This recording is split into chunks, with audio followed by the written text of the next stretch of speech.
Merhaba arkadaşlar, kanalıma hoş geldiniz. Bugün güzel bir model başlayacağız. Şöyle orta kalınlıkta bir ipim var. Bununla başlayacağım. İpimi uygun kullanacağım şiş 3 numara. Yapım aşamalarına geçmeden önce kanalıma abone değilseniz abone olup videolarımı da beğeniyorsanız beğeni yapmayı, yorum yapmayı, beni desteklemeyi unutmayın. Şimdiden hepinize teşekkürler. Hep birlikte başlayalım. İlmeklerimi çıkardım. Şöyle ilmeklerimi çıkardıktan sonra bir sıra düz ördüm. Lastik yapmayacağım için bu işlemi yaptım. Bir sıra zemin hazırladım. Bu modelde ilmek sayısına gelince 5 ve 5'in katları artı 2. Her model 5 ilmekten oluşuyor. En sonuna da 2 ilmek kenar ilmeği olarak ekliyoruz. Şimdi modelimizi kurmaya başlayalım. Birinci sıra ön yüzündeyim. Kenar ilmeğimi örmeden aldım. Kenar ilmeğinden sonra 5 ilmek düz. 4 5 ilmek düz ördüm. Daha sonra bir artırma yaptım. 1 ilmek düz ördüm. Sıradaki 3 ilmeğin üçünü bir toplayarak şöyle üçünü bir aldım. Düz örerek sola doğru kestim. Daha sonra bir düz ilmek, bir artırma. Bakın 5 düz ilmek burada ördüm. Daha sonra 5 ilmeği de önce artırma, bir düz. 3 ilmeğin üçünü bir alarak sola doğru kestik. Bir düz, bir artırma. Daha sonra 5 düz ilmek. Birinci sıra böyle devam edecek. 5 düz, 5 diğer 5 ilmekte de şu artırma ve kesme işlemi. Daha sonra kenar ilmeğinde düz örerek birinci sıramızı tamamladık. İkinci sıra arka yüzüne geçtim. Arka yüzünde yapacağım işlem bütün ilmeklerimi ters örerek devam ediyorum. Bu modelde arka yüzünde hep ters örülecek. Farklı bir işlem yok. Bakın artırmalarımızı da ters ördük.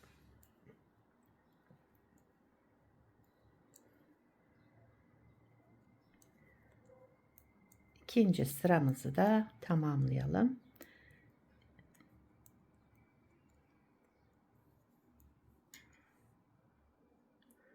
Üçüncü sıra ön yüzüne geçtim.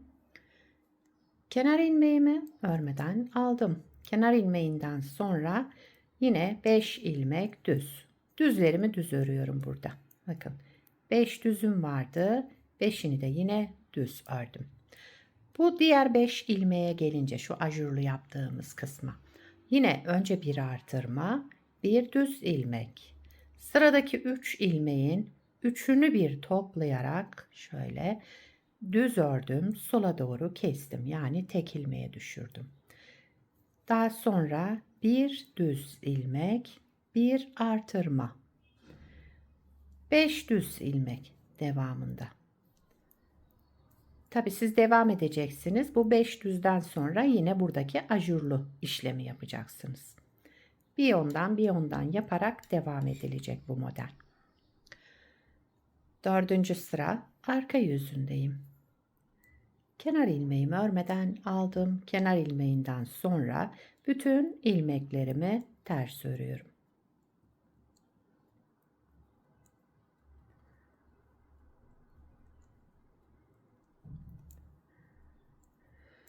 Altı sırayı bu şekilde yapacağız. İkinci modelde kaydırarak yapacağız. Bu 5 düz ilmekte ajurlu kısmı oraya kaydıracağız. Yani aynı şekilde yapacağız ama yerlerini değiştirmiş olacağız. Beşinci sıra ön yüzüne geçtim. Kenar ilmeğinden sonra yine 5 ilmek düz. Düzlerimi düz örüyorum. Şöyle. Daha sonra bir artırma, bir düz ilmek. Sıradaki 3 ilmeğinde üçünü bir toplayarak sola doğru kestim. Bir düz ilmek, bir artırma. Daha sonra 5 düz ilmek. Yani buradaki 5 düzü yine düz olarak ördüm.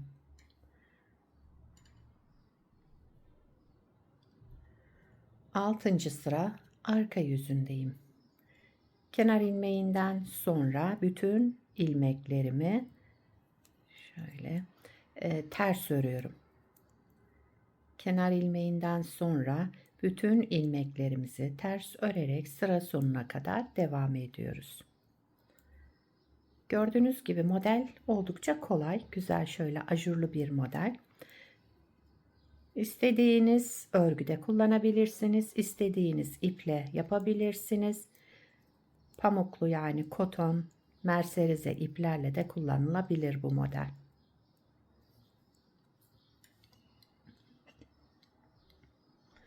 Evet, 6 sırayı tamamlayarak modeli bir kez kurmuş oldum. Bakın burada 3 tane ajurumuz oldu. 1, 2, 3. 3 taneyi tamamladık. Şimdi buradaki ajurlu kısmı bunlara kaydıracağım. Buradaki 5 düz ilmeği. Modeli ikinci kez kuruyorum. Kaydırarak kurulacak ikinci model. İkinci modelin birinci sıra ön yüzündeyim. Kenar ilmeğimi örmeden aldım. Önce bir artırma yaptım. Bakın, kenar ilmeğinden sonra bir artırma. Burada 5 tane düz ilmeğimiz var. Birincisini düz ördüm. Artırmadan sonra bir düz ilmek. Daha sonra 3 ilmeği, üçünü bir toplayarak düz ördüm. Sola doğru kestim. Devamında yine bir düz ilmek. Daha sonra bir artırma.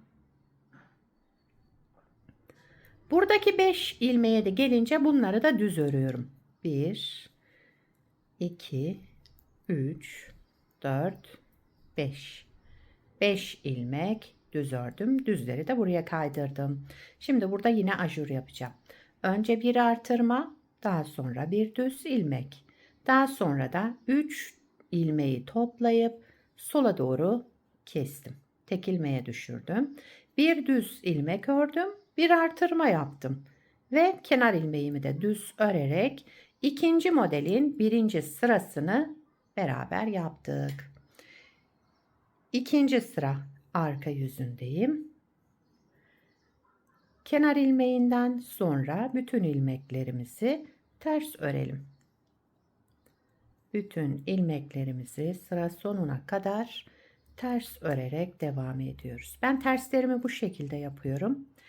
Sizin eliniz nasıl alışıksa öyle yapabilirsiniz. Benimki de tamamen el alışkanlığı. İlmeklerimi arka taraftan alıyorum. Bakın şöyle. Evet, ikinci sıramı da tamamladım. Üçüncü sıra ön yüzündeyim. Yine aynı işlemleri yapacağız. Burada da 3 tane ajur oluşturacağız. Şimdi ikinci ajurumuzu yapıyoruz. Üçüncü sıra ön yüzünde. Kenar ilmeğinden sonra bir artırma. Bir ilmek düz. Sıradaki 3 ilmeği kesiyoruz. Şöyle üçünü bir aldım. Düz örerek sola doğru kestim. Devamındaki ilmeği de düz ördüm. Daha sonra tekrar bir artırma yaptım. 5 düz ilmek.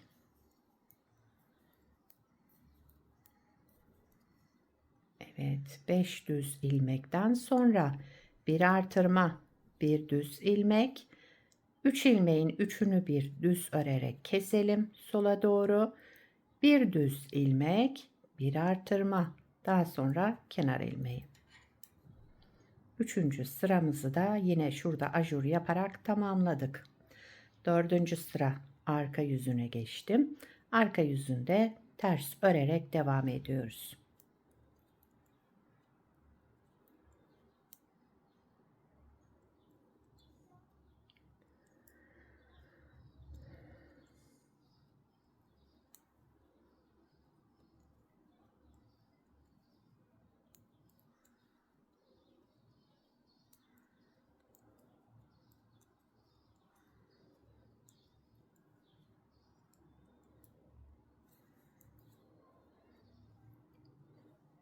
Beşinci sıra ön yüzündeyim.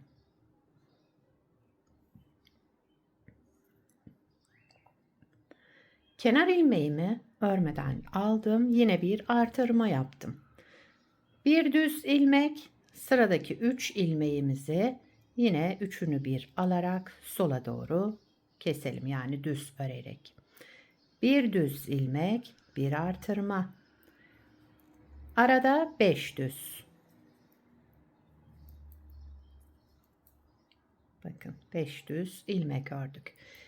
Buraya gelince önce bir artırma, daha sonra bir düz ilmek, daha sonra 3 ilmeği toplayarak düz örüyorum ve sola doğru kesiyorum.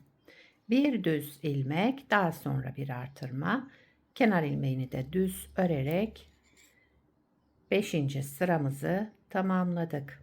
6. sıra arka yüzündeyim.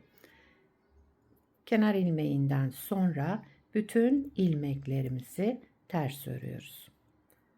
Modeli kaydırarak ikinci kez kurduk. Model böyle devam ediyor. Hep bu bir ve ikinci modelin tekrarından oluşacak. Çünkü kaydırmalı bir model. Birinci modeli nasıl yaptıysak üçüncü modeli de aynı yapacağız. Dördüncü modeli de ikinci model kurulumu gibi başlayacağız. Yani kaydırarak. Evet, son sıramızı da tamamlayarak şöyle göstereyim. Model gayet güzel, zarif, şöyle dantel gibi görüntüsü olan bir model. Bir parça da daha önce hazırladım. Bakın, bunu da daha önce hazırladım. Burada boncuk lastik kullandım. Şunu bir sıra düz örmüştüm. Arka yüzünde böyle lastiksiz başladık. Modelde lastik kullanmazsanız şöyle dilimli dilimli bir görüntüsü oluyor. Burada da boncuk lastik kullandım. Bakın alt ipimi 3 kat yaparak başlıyorum. Daha sonra ilmekleri çift çift alarak şöyle aralarda boşluklarımız oluşuyor. Kanalımda var bu lastiğin yapımı. İsterseniz linkini bırakabilirim. Belki bulamazsınız çünkü bayağı bir uzun süre oldu onu paylaşalım. Modelin arka yüzü de şöyle. Modelimiz gayet güzel. Dantel gibi dediğim gibi zarif bir model. Bu lastiğe de gayet güzel oldu. Dilimli dilimli şöyle. İstediğiniz örgüde kullanabilirsiniz. Yelek, hırka, süveter, yazlık örgülerinizde, etol şal yapımında hepsinde kullanabileceğiniz güzel zarif modellerden. Sizler de nelerde kullanacaksınız bu modeli? Onları yorumlarda paylaşırsanız memnun olurum. Şöyle bırakayım. Evet. Beni buraya kadar izlediyseniz bir beğeni yapmayı, yorum yapmayı, beni desteklemeyi unutmayın. Şimdiden hepinize teşekkürler. Yapacak olanlara kolay gelsin. Bir sonraki videoda görüşmek üzere. Hoşça kalın.